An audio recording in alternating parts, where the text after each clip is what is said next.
Adelaida Fernández Ochoa nació en 1957 en Cali y fue criada en Palmira. Apasionada de la naturaleza, el cine y la salsa, desde pequeña ha sentido un fuerte vínculo con la palabra y la narración, pues creció en un entorno donde la memoria y la oralidad era valorada. Es una investigadora y licenciada en lenguas modernas por la Universidad del Valle, especialista en enseñanza de la literatura por la Universidad del Quindío y magíster en literatura por la Universidad Tecnológica de Pereira.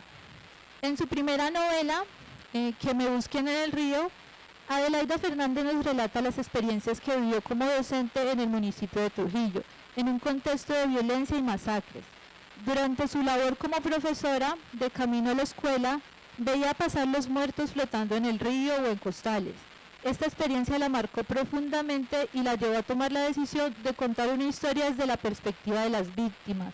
Conozco a Adelaida porque al final de la conferencia ella me dice que está trabajando sobre la mujer negra en nuestra literatura y que a ella le gustaría que yo trabajara con ella, que fuera su directora, y pues por supuesto me parece muy interesante. Ahí comenzó nuestro diálogo intelectual, estuve en algunos de los cursos allá y comenzamos, nos veíamos mucho acá en Cali porque la madre de Adelaida vivía aquí en Cali, entonces nuestras conversaciones eran largas.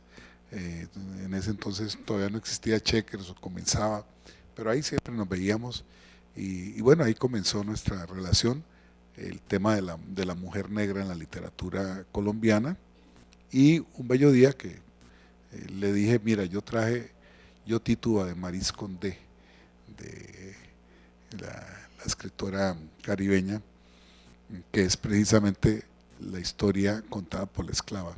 Y le hablé que esa era una tendencia que había en la literatura caribeña, que había en la literatura norteamericana, en la brasileña también comenzaba, es decir, los sujetos afros femeninos comenzaban a ser protagonistas. Y le dije, mira, aquí en Colombia nadie ha contado el mundo de María desde la perspectiva de Nay. Y entonces Adelaida, que había trabajado muy bien María y tal, y que tenía ya una lectura muy rica y con una visión muy crítica, me dijo, profe, yo la voy a escribir.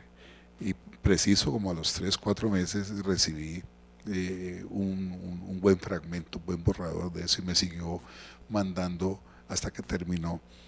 Bueno, la novela quedó muy linda y la gran sorpresa es que un día me llama y me dice, profe, a usted al primero que le doy la noticia, me acabo de ganar el premio Casa de las Américas de novela en el 2015. Yo después me enteré por mi amigo Alfonso Munera, que fue presidente de jurado, que fue indiscutible, fue un premio por unanimidad. Alfonso, cuando le contaron el tema, dijo, ya sé de quién se trata, ya sé el proceso que hay detrás y todo lo que hemos hecho acá con el simposio Jorge Isaacs, que estuvo Adelaida. Bueno, esa es un poco la genealogía y lo que le quiero preguntar a Adelaida, un poco por todo lo que sentimos ahora que estuvimos en África.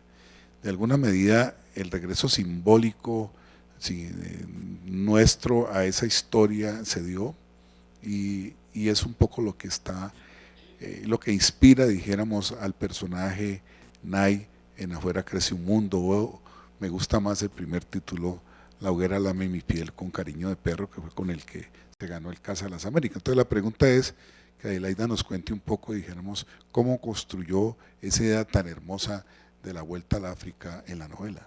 Sobre el regreso a África, yo creo que el anhelo de regresar a África estuvo en la mente y en el corazón de todas las personas que embarcaron hacia acá, hacia América. Ahorita que estuvimos en África, también el profesor Darío Henao me extendió la invitación, yo me sentí feliz. Hay una isla desde donde salían, las llamaban los cargamentos, los embarques de las personas esclavizadas. La isla se llama Goré o Gorea, y resulta que ellos permanecían en esas mazmorras en esa prisión en la que se construyó, permanecían durante muchas semanas sintiendo miedo y sintiendo como ese dolor por lo que dejaban atrás. Entonces, regresar fue un anhelo de los personajes y de hecho en María, Nay, que siempre se conoció como la nana de María, Nay tuvo ese sueño y Nay se lo manifestaba a Efraín. Nay le dice a Efraín: cuando tú viajes, nos llevas de regreso a África a mi hijo y a mí. Le dice, se lo hace a prometer cuando él es niño. Cuando ella llega a Turbo, allá a Bocas del Atrato, cuando ella llega a la casa del comerciante, ella llega en calidad de contrabando, porque cuando ella llega ya se había dictado la ley de vientres y la prohibición del comercio. Entonces ella llega como contrabando. En María les decía, muere Nay, pero en mi novela no muere. En mi novela regresa, logra lo que no lograron las personas esclavizadas aquí en la Nueva Granada, aquí en lo que ahora es Colombia. Sí lo lograron en Brasil, sí, en Brasil están los retornados. De hecho, en Brasil estuve el año pasado en una ciudad que se llama Cachoeira y hay un reconocimiento muy bonito de esa herencia negra y hay comunicación, se comunican, ¿no? con Nigeria. Entonces hubo gente que regresó y a lo mejor hubo otros que se regresaron otra vez para acá, se regresaron para América. Aquí no, decía Manuel Zapato Olivella que Cartagena fue la boca voraz que se tragó a los pueblos de África. Entonces, bueno, yo cumplí un sueño, cumplí ese sueño a través de un personaje. Este personaje regresa, pero entonces tuve la suerte de que pude regresar yo, o sea, yo estuve allá, estuve en ese lugar, estuve hablando con esa persona que seguramente salió de ahí, no sé, o de pronto salió del puerto de Loanda, porque había 3 puertos, ¿no? Pero yo supongo que de pronto salió de ahí. Entonces, tener unas palabras para ese antepasado y sentirlo en mi piel, porque, bueno, a muchos nos pasa que nos estremecimos o nos pasó que nos estremecimos en ese lugar. Ese lugar tiene una energía muy especial. Yo no sé cómo habrá vivido Manuel Zapato Olivella esa noche que él pasó solo en esas mazmorras, en esa prisión. Yo, por ejemplo, pensaba en estas memorias que eran muy populares en el mundo anglosajón de Bacuacua, de Quiano, que de pronto tú conociste, que eran esclavizados que ya escribían sus propias autobiografías en inglés en ese momento y que en el mundo hispano de pronto no eran tan populares, no existían de hecho. Solamente tenemos en el siglo XIX la gran obra de María Firmina dos Reis, Úrsula, quien, siendo una descendiente de esclavos, logra en su voz contar la historia pues de la esclavitud. Entonces cuando uno se encuentra con Nay, uno encuentra como un doble juego, ¿no? El juego con la gran literatura canónica, un canto paralelo, una relectura desde el sentimiento y la memoria, como tú dices, pero al mismo tiempo un tejido muy fino, una conversación con la historia. ¿Cómo tú podrías describir esa conversación tuya con la gran historia de la esclavitud desde Nay, por ejemplo? En ese momento recuerdo uno, América Equinoccial, de un autor llamado Eduardo André. Eran varios autores, pero Eduardo André se encarga de la parte de lo que fue, lo que hoy es Colombia. Entonces, ellos, por lo regular, la perspectiva con la que ellos narraban sobre los asuntos de estas tierras era bastante desdeñosa. Ellos siempre expresaban mucho desdén hacia la gente. Ellos venían a recolectar las plantas, las matas, a ver los pajaritos, los animalitos, a llevárselos, a disecarlos, pero en cuanto a lo que era la gente, había en ellos como desprecio. Pero entonces cuando este señor llega a Martinica, él ve una escena de avituallamiento del barco, de un barco. Entonces estaban pues las personas, los esclavizados, llevando el carbón. Entonces eran unas filas muy largas y llevaban lo que eran el avituallamiento, y llevaban el carbón y todo lo que había que embarcar y durante horas. Pero entonces había uno que tocaba el tambor. Él tocaba el tambor y este señor, que por lo regular él habla con desprecio, como que se deslumbra de ver a ese hombre que toca el tambor y lo toca durante horas y lo toca como con tal maestría y como que hay una transfiguración, él ve como transfigurado a ese personaje y se le escapan, entre otras palabras, un adjetivo para ese señor. Él encuentra que lo hace con mucha majestad.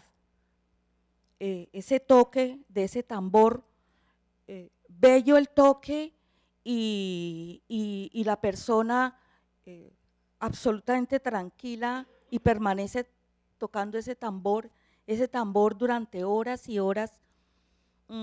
Entonces yo dije, bueno, me llamó la atención, ¿no? Porque el escritor escribe, pero no tiene un dominio del todo en lo que él está significando. Muchas veces no se da cuenta de que significa más de lo que él piensa.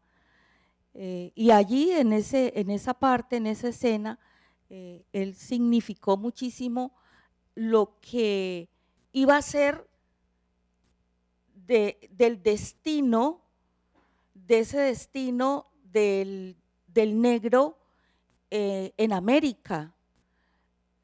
Y lo digo porque ahí empieza a nacer lo que posteriormente ha sido una de las riquezas mayores que tiene América, y es la música afrocaribeña, el bolero son, el son, el montuno, la bomba. Cuando uno habla con Adelaida, ella habla de las lecturas que le sirvieron para enrutar su propia obra literaria. O sea, todo escritor tiene unas lecturas, tiene unos precursores, decía Borges, uno escoge unos, y esos le muestran a uno el derrotero. Yo sé, por ejemplo, que Adelaida ha sido una gran lectora de Toni Morrison. Indudablemente esa es una lección fundamental. Por supuesto la relectura de María, pero hay dos que Adelaida conoce muy bien, y cuando pues, hicimos los cursos los empezamos a trabajar, y después veo que hizo una gran lectura, que son La Ceiba de la memoria de Roberto Burgas Cantor, y por supuesto la obra de Zapata, su gran obra, que Chango el Gran Putas. Esto lo señalo es para preguntarte que ya en Toques de Son Colorá, que ahí ya hay mucho de esto, porque esa bailarina, que es costurera, ella cuando baila está poseída por un santo. Entonces, quiero que Adelaida nos cuente un poco de todo lo que significó la investigación y la creación de ese personaje. Yo creo que ahí, o no creo, Zapato Olivella fue el gran maestro, ¿no? En esa parte, en ese aspecto. El reconocimiento de lo que ha sido, de lo que fue la tradición yoruba, la de todos estos santos de la regla conga y de la regla de Ocha. La regla de Ocha es la santería, la regla conga es el palomonte, y todos estas deidades, estos santos de esas religiones son nombrados dentro de muchos temas de salsa, de los temas de Richie Ray, Bobby Cruz, de Willy Colón, Héctor Lavoe, de Rey Barreto, de Roberto Roena, del mismo Pitcon de Rodríguez, de todos estos virtuosos cantantes y orquestas que grabaron con la Fania y algunos y muchos otros que no. Pero también en mí influyó muchísimo Chango el Gran Putas, una novela extraordinaria, es maravillosa, es una novela de un valor, pues yo creo que inconmensurable. Yo creo que es de las novelas más grandiosas que tiene América Latina. Y el trabajo que ha hecho el profesor Darío Henao promoviendo la figura de Manuel Zapata Olivella, pues ha sido maravilloso porque lo rescató. Esa lectura a mí me abre los horizontes, los panoramas, y bueno, entonces se juntan esos dos factores, la obra de Manuel Zapata Olivella, Chango el Gran Putas, y esa celebración que hace la salsa clásica de la herencia, de lo que se recibió de África, de lo que se construyó en América, porque entre otras cosas, pues el negro de América es muy distinto del africano. Nosotros somos otros, y parte de lo que nos construyó ha sido la música, el gran aporte del negro en América ha sido la música en lo que ha sido el Caribe y en Estados Unidos, ¿no? Estados Unidos con el jazz, el gospel, luego pues el son, Cuba es como ese huevito que empolla y va y revienta esta cosa hermosa en Nueva York, pues. Pero hay una cosa en Changó que tenemos que decir a pesar de los pesares, y es que las mujeres están detrás de la sombra de los hombres. Entonces, ¿qué pasa en Toques de Son Colorada? Yo siento que tú le das la vuelta. Yo siento que tu novela es especialmente potente porque es ese matrilinaje, y aunque la historia de Rosa Carabalí es desafortunada por la violencia sexual, ¿cierto?, por las violencias a las que las mujeres hemos sido sometidas, ¿cierto?, en América, hay una vuelta de tuerca, hay una esperanza. Así como en Nice se abría esa puerta del retorno, aquí hay otra puerta que se abre, una puerta desde el baile, el son, la esperanza, lo sublime. Entonces yo quisiera que tú nos hablaras cómo tú configuraste, además, claro, de la gran influencia de Manuel Zapata Olivella, que es una influencia, una intertextualidad que está clarísima, pues, que se teje entre las dos obras. Para ti, ¿qué significa empezar con ese capítulo de Changó, hablando de las mujeres como sus favoritas y de la potencia de las mujeres desde el baile, la gran tradición que ofrece América también, ¿no?, desde ese punto de vista? Hay un dios, y aquí había un grill en Juanchito que se llamaba Changó. Había un grill que se llamaba Changó y surgió una vez un mito urbano que hablaba de cómo Changó se presentó a uno de esos sitios, a uno de esos griles, no sé si fue Changó o fue en Huampachanga, sí, que Huampachanga era otro de los lugares más icónicos de los griles aquí en Juanchito.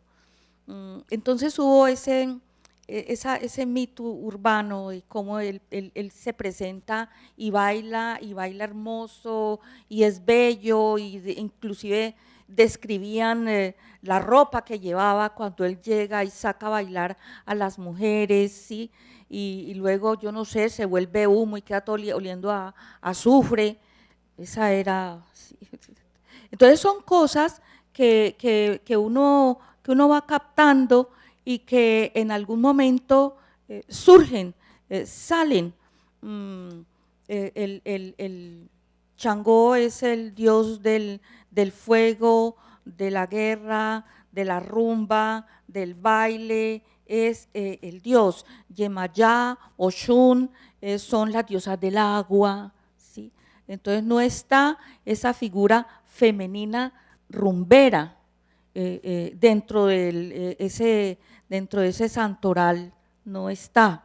Ella es la diosa de las aguas, ella tiene que ver con las mareas, pero entonces el de la rumba y el desorden es él, ¿sí?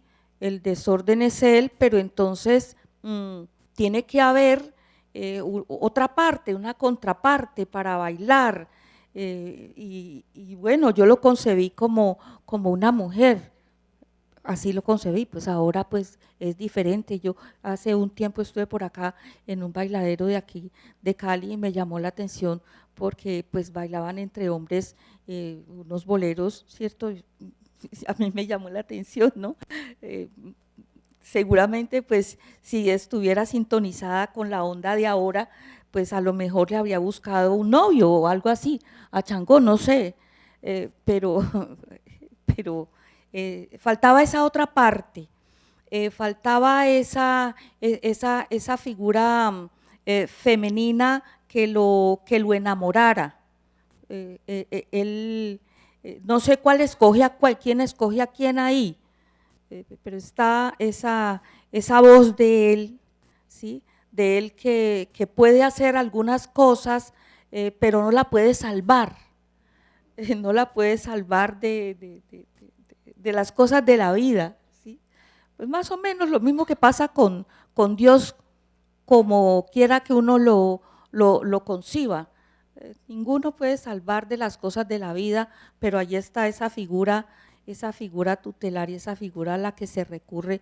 Y en este caso, esta figura que escoge a una mujer en este medio, sabía, el contexto es Cali y ese momento de los años 70 en que empieza a tejerse lo que en este momento identifica una de las características que identifica Cali o por la cual Cali en ese momento tiene una industria grande y por la cual pues mucha gente viene a la ciudad. Bueno, me acabé de enterar ahora, uno siempre que saluda a un escritor que es amigo y conoce, no sabía que lo que estaba escribiendo. Entonces quiero que Adelaida nos dé un adelanto de la última novela que ya prácticamente está terminada. Pues José Reina le tocó sufrir porque ella se mete a escribir la novela y se olvida del mundo, entonces es difícil para quien convive. Pero bueno, el hecho es que a mí me emociona muchísimo porque el personaje de la última novela, que ya está terminada, de Adelaida Fernández, es alguien para mí muy marcante y seguramente para muchos de ustedes, que es Héctor Lavoe, para que hablemos de Héctor Lavoe en tu novela. En primer lugar, pues soy una fan de Héctor Lavoe, amo a Héctor Lavoe, ¿sí? Desde que era sardina, escuché a Ausencia, fue la primera canción de Héctor Lavoe que yo escuché.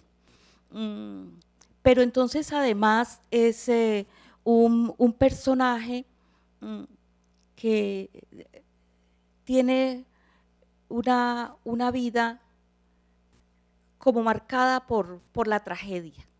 ¿Sí? Es una tragedia tal como ustedes pueden ver en Sófocles, una tragedia griega. Pero entonces esta es una tragedia moderna. A Héctor Lavoe se han escrito muchas crónicas, se han hecho obras de teatro, se han hecho tesis de grado, doctorales, se han hecho películas. Entonces, en 2023 se cumplieron 30 años del fallecimiento de Héctor Lavoe. Entonces yo dije, voy a escribir un artículo, se lo mando a mi querido profesor Darío Henao y él verá qué hace con él. Eso pensé, lo voy a escribir a propósito de los 30 años. Entonces empecé a escribir la supuesta crónica, el supuesto artículo, empiezo yo a escribirlo para tenerlo listo para junio del 23, pero entonces llegó un momento en que me puse a pensar, pero es que si yo voy a escribir una crónica, voy a contar lo que otros cronistas contaron primero, ¿sí? Por ejemplo, Sergio Archibald escribe una crónica sobre Héctor Lavoe muy interesante. Medardo Arias escribió algo en su libro, el libro de la salsa, la verdadera historia de la salsa. Varios cronistas, y dije yo, no, pues entonces yo voy a decir lo mismo que dicen ellos, solo que yo lo voy a decir con mi forma de escribir, con mi estilo, pero entonces allí, ¿qué hay? Pues, no sé, decir lo mismo no. Entonces le di viraje hacia una novela. ¿Por qué? Porque pues yo creo que en las crónicas que yo leí faltaba aspectos de ese personaje que reflejaran como un poco de comprensión, ¿sí? Pues todos dicen, no, es que Héctor Lavoe era un tipo, un drogadicto, autodestructivo, no, ¿cómo así autodestructivo? No, eso fue un asunto del destino, el destino que estaba ahí inscrito en su ADN, y entonces me puse a ver cosas que como que no decían, todos los esfuerzos que él hizo para salir de la droga, porque todos eran drogadictos.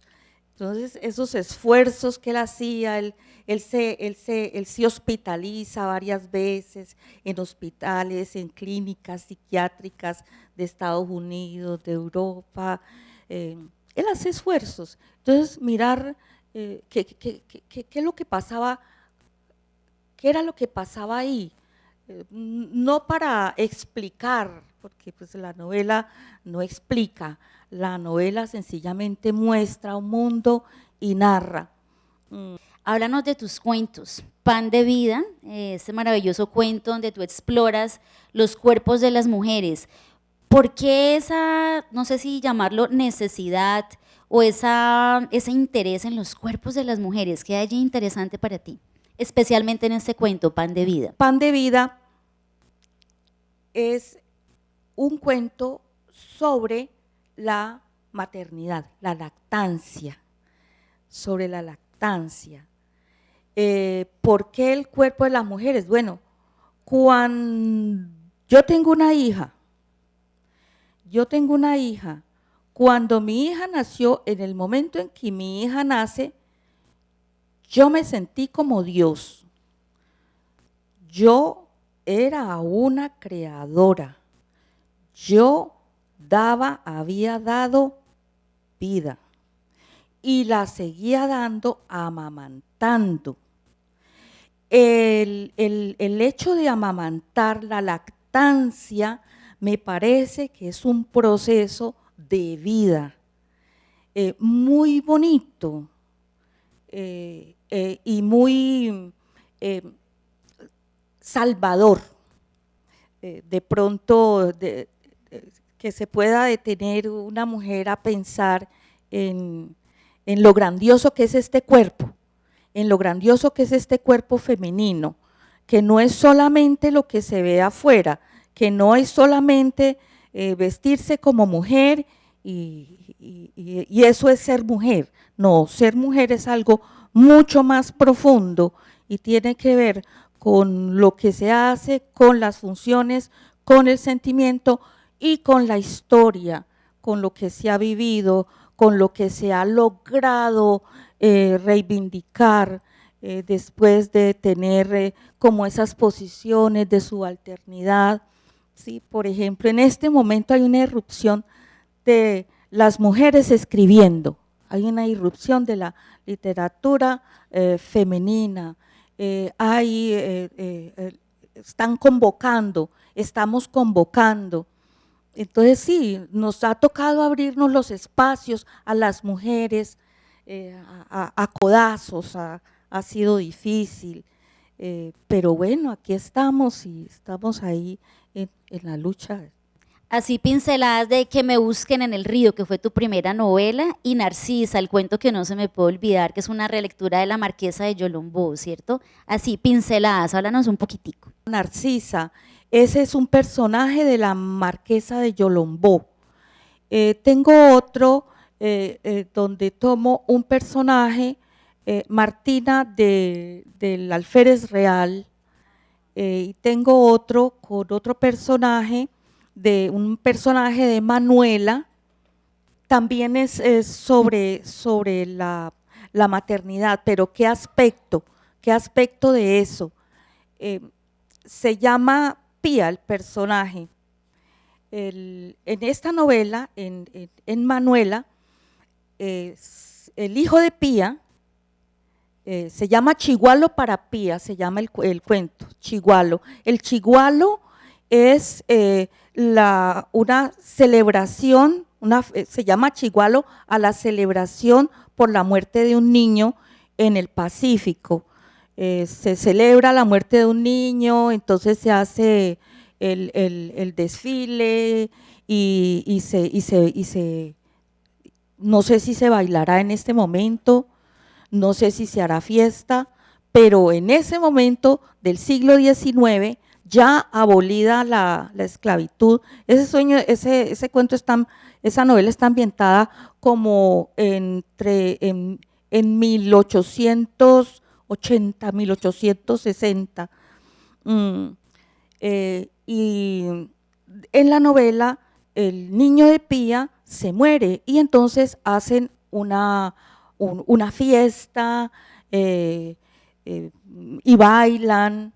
Y un personaje, Damaso se llama, creo, el personaje ha llegado de Bogotá a esta región del Tolima Grande, ha llegado a esa región del Tolima Grande y ve que hacen esa fiesta porque se murió un niñito, pero pues esta bestialidad, ¿cómo se les ocurre?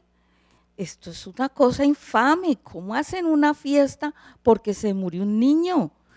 Entonces Pía, que es la mamá del niño, le dice que ellos han hecho fiesta porque su niño no será un esclavo, sino que se ha ido para el cielo. Él no va a estar bajo el yugo de la servidumbre y ya se ha abolido la esclavitud como 20 años atrás. Entonces, se hace ella le dice eso a él, pero él no tiene capacidad para comprender esa situación. Entonces, a partir de esa escena, de ese pasaje de la novela de Manuela, hice este cuento que se llama Chigualo para Pía. Te quería hacer como dos preguntas que digamos que me llamaron la atención con respecto a la novela. Uno con respecto al capítulo Los temas de la salsa, que para mí fue escrito a modo de un poderoso y potente ensayo. Y segundo es con respecto a uno de los personajes, Manuel Alejandro, Tania, Katrina. Es muy curioso ese personaje porque si se traslada al terreno de la salsa, han sido, creo que muy pocas o casi hasta donde tengo entendido, hasta donde puedo recordar, muy pocas las canciones que se puedan abordar con ese enfoque de género, ¿no? Porque siempre la temática de la salsa es como predominantemente masculina. Un salsero o una persona amante de la salsa, un melómano, conoce sobre lo que inspira a los compositores y a los cantantes. De hecho, en los años 70 muchos de esos intérpretes se hicieron devotos de una de las reglas, ¿sí?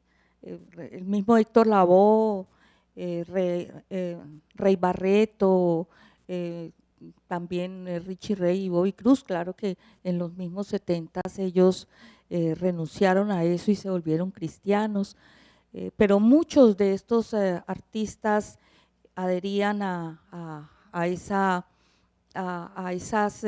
religiones cubanas, también como pienso yo de pronto como una actitud contestataria, porque estaban en este medio que les abría las puertas, pero al mismo tiempo también era hostil, que era Nueva York, ¿no?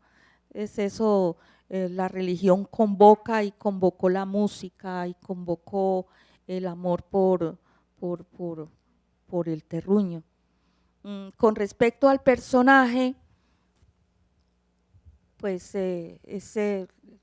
lo visto en algún momento en el medio, ¿sí? Cuando en los años 70 yo crecía, estaba dentro de esa onda de los bailes de cuota,